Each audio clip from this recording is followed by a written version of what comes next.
Hi everyone, welcome back to Frightmare Files. Today we are going to hear 3 scary stories that can happen to anyone.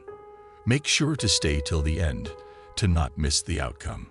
So let's start.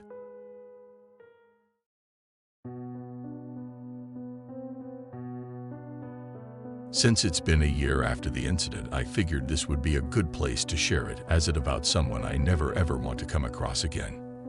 It all started and ended the day after I took my last final at this community college. I don't know if he was a stalker or if it was a break-in gone weird.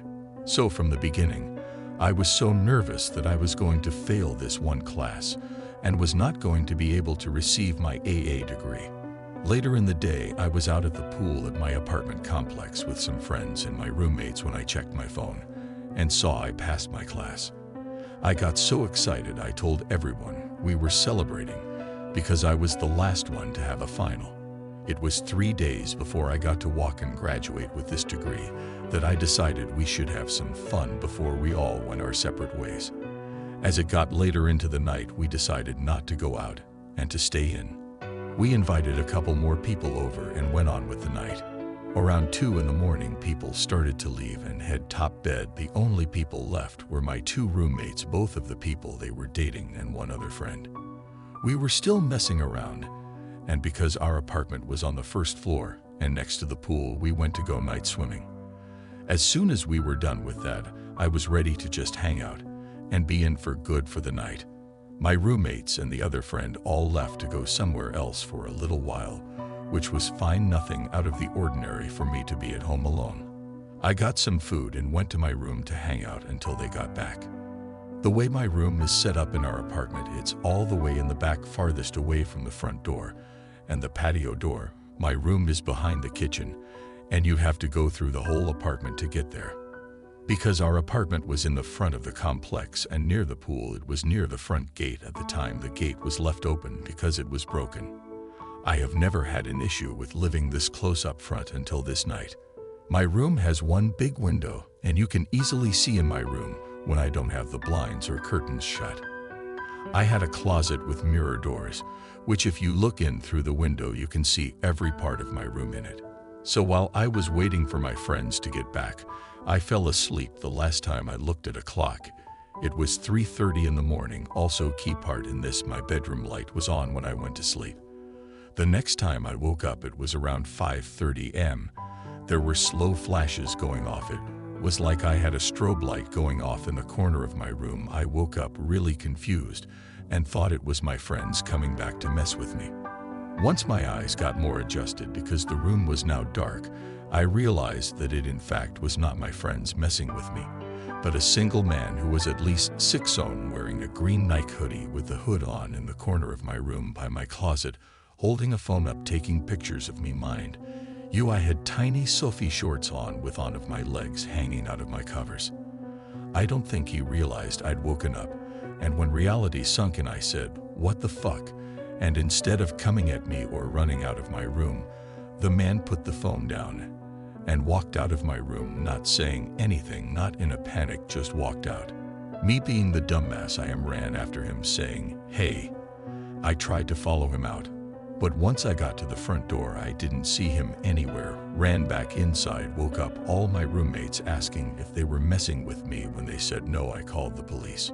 I looked around my room and saw the only thing missing was my laptop that was on my desk in the far corner of my room. The weirdest part about that was the fact that my laptop was in the farthest part of my room with my door closed, and outside in the kitchen on the counter was 3 other MacBook laptops, 2 wallets, and at least a $300 speaker. But the only thing missing from the whole apartment was my laptop. Later on, I found out that the front door and the patio door were never locked when everyone got back, and that the police couldn't find the guy or my computer. What made things worse was that the SIM disk for my camera was in the computer, so all my personal photos from that camera were now accessible to this guy. Some things I saw a couple days later while I was getting ready to move out freaked me out even more. Like I said earlier, if you looked in my window, you could see my closet mirrors and see just about my whole room. One thing that was super noticeable was my tapestry. It was a very distinct and different kind of tapestry.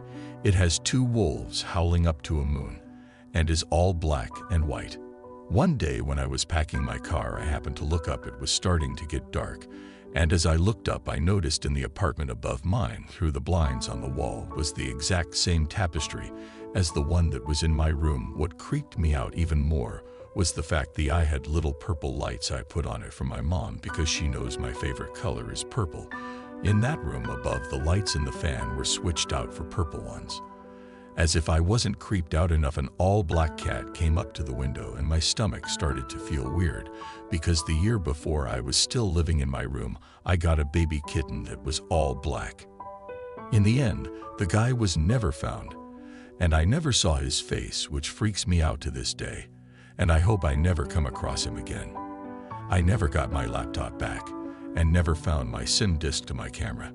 My best advice to anyone in a college town is no matter what, always lock the doors, because you never know what you could wake up to.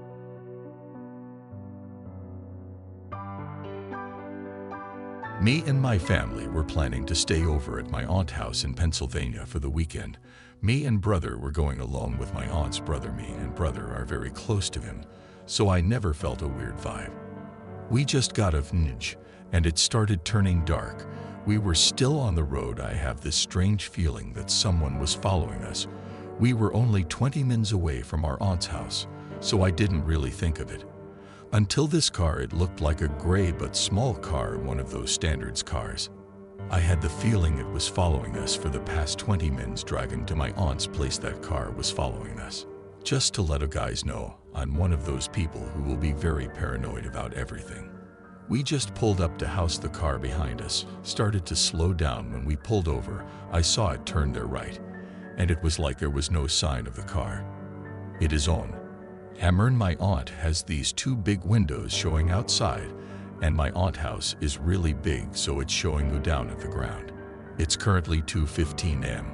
I decided to look at the windows, and then I froze. I saw the same car, and some guy really tall looking at the window. I got into a panic and went back. I went back just make sure he wasn't there, and I was dreaming, and he was gone. I'm sleeping currently in the first floor while Every is sleeping in the second.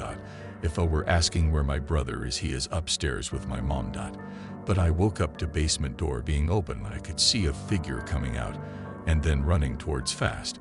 I didn't do anything. He grabbed me, then I screamed. Everyone came down, and the man ran back downstairs. As me being paranoid, I followed him but fell, and he drove away in that same stupid ass car. After this situation, I have made a promise to always trust my gut.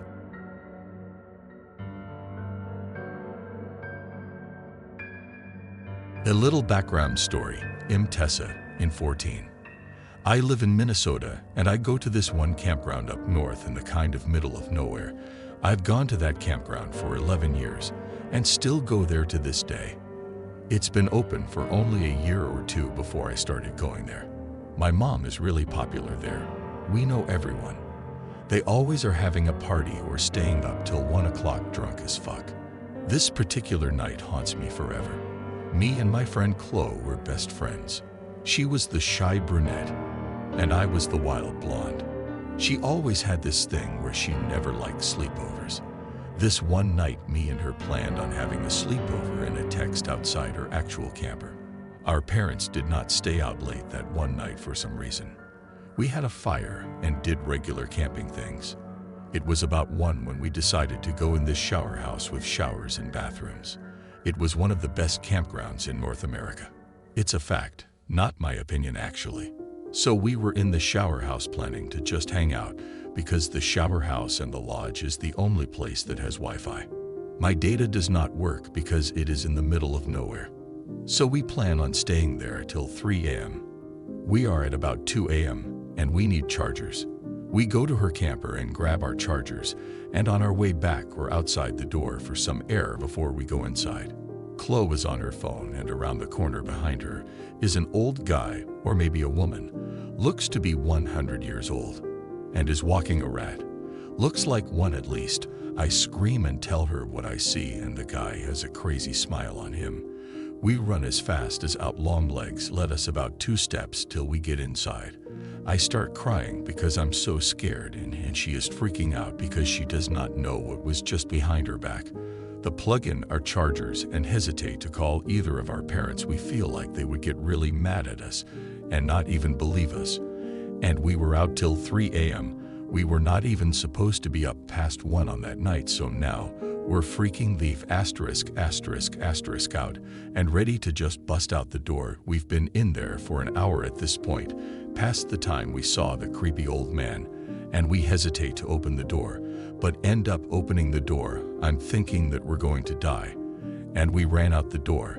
And as I turn around, I see the creepy old man with something that looks like a knife in his hand right around the corner of where we almost got stabbed. To this day, we almost always remember this night. So our parents believed us and was mad at us for not calling them. I'm a huge fan and hope I get featured.